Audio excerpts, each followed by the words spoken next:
यहूदी।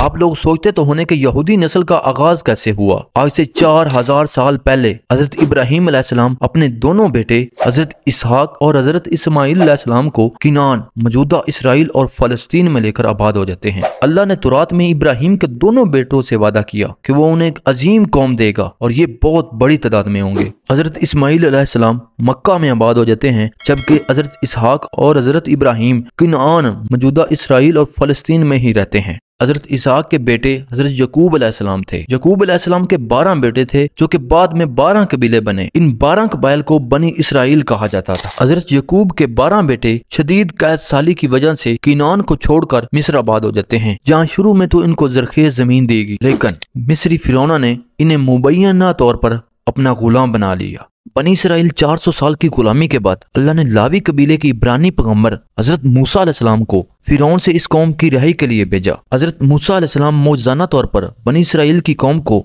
हिजरत करके मिस्र से बाहर निकालते हैं। इसका जिक्र इस्लाम की किताबों में भी मौजूद है, जिसमें फिरौन और इसकी फौज को समंदर में गर्क कर दिया जाता है। फिरौन की गुलामी से निजात के बाद हजरत मूसा अलैहिस्सलाम इस कौम को किनान में वापस ले आते हैं और हुक्म देते हैं कि किनान को फतह करो, लेकिन बनी इसराइल की कौम ये कहकर इनकार कर देती है कि आप और आपका रब जाके लड़े, हम नहीं लड़ेंगे, जिसकी सजा में ये कौम सीना के रेगिस्तान में गुमराह फिरते रहते हैं। 1400 कबले मसीह यूशा बिन नून की ज़ेरे क़यादत बनी इसराइल किनान को फतह कर देते हैं। इसके बाद 12 कबीलों के सरदार 12 मुतहिदा रियासतों पर हुकूमत करते हैं। 1000 कबले मसीह तालूत बादशाह यहूदी बादशाह कायम करते हैं। ये बादशाह हजरत दाऊद और इसके बेटे हजरत सुलेमान तक जारी रहती है। हजरत दाऊद अलैहिस्सलाम के दौर में यरूशलेम को इसराइल का दारुल हुकूमत बनाया जाता है। हजरत सुलेमान ने सबसे पहले मोरिया पहाड़ हरमे कुदसी पर हैकल की तमीर करवाई, जिसे दुनिया आज हैकल सुलेमानी या फर्स्ट टेम्पल से याद करती है। हजरत सुलेमान की वफात के बाद 10 शमाली कबाइल और 2 जनूबी कबाइल के दरमियान सियासी इंतशार की वजह से खाना जंगी होती है, जिसकी वजह से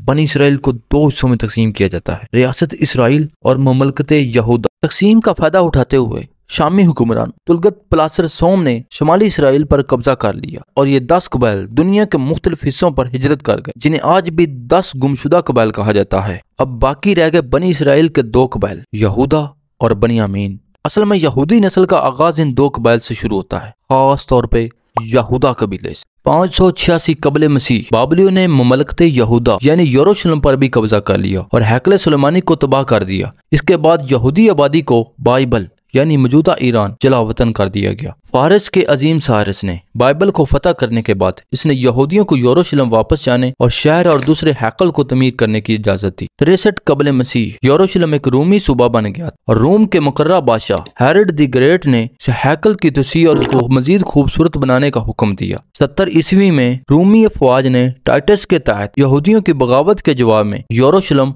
और इस मंदिर को तबाह कर दिया। यरूशलेम ने 7वीं सदी तक बाज़दीनी और फारसी अफवाज के दरमियान हाथ बदले। इसके बाद खलीफा उमर के दौर में ये मुस्लिम फौजों के हाथ में आ गया और यहाँ मस्जिद अक्सा को तमीर किया जाता है। 11वीं सदी से 13वीं सदी तक मुसलमानों और सलीबियों के दरमियान जंगें शुरू होती हैं और इन जंगों के नतीजे में सलीबी यरूशलेम पर कब्जा कर लेते हैं और यहाँ ईसाइयों के मजहबी मकामात को तमीर करते हैं। बिलाखिर 200 साल की हुकूमत के बाद सल्तनत उस्मानिया के हाथों सलीबियों को शिकस्त होती है और 400 साल की हुकूमत के बाद सल्तनत उस्मानिया बिलाखिर खत्म हो जाती है। ये थी यहूदियों और यरूशलेम की इब्तदाई हिस्ट्री। अगली वीडियो में हम आपको बताएंगे मौजूदा इसराइल कैसे एक मुल्क के तौर पर दुनिया में मौजूद में आया।